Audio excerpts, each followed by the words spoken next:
lansangan.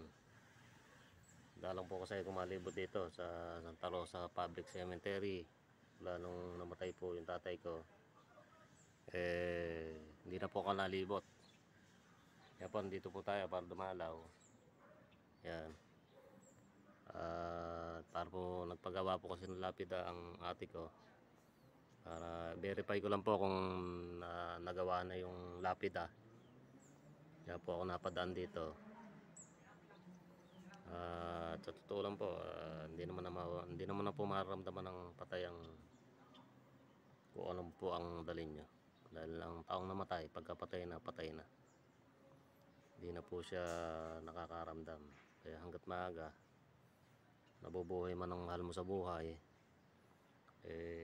bigyan mo ng pagmamahal hanggat nabubuhay. Pagka kasi patay na isang tao, hindi mo na mapaparamdam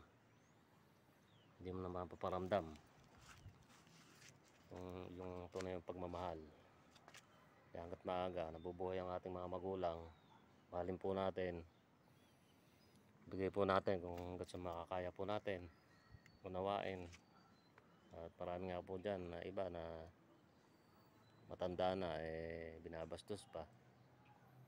Tapos pagka namatay, sila babawi,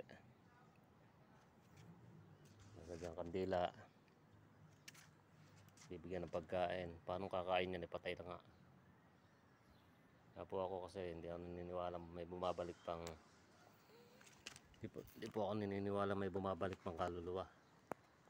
Kasi once naman namatay ang isang tao, totally patay na talaga. Hindi na niya alam yung nararamdaman niya. Wala na po siyang alam sa paligid niya. Yun po yung tutorial po natin. Next time kung tutorial natin sa Bible verse naman po. Hindi ko lang po maasikaso ngayon kasi medyo busy pa tayo sa lansangan. Ito po muna, inuna ko po muna yung sa tatay ko. Binerify ko po talaga na. Follow nyo lang po ang ating page para marami tayong magawang content. At masubaybayan nyo po. At i-subscribe nyo lang po. Sige po, tako'y patapos na rin po at balik na rin po ako sa lansangan.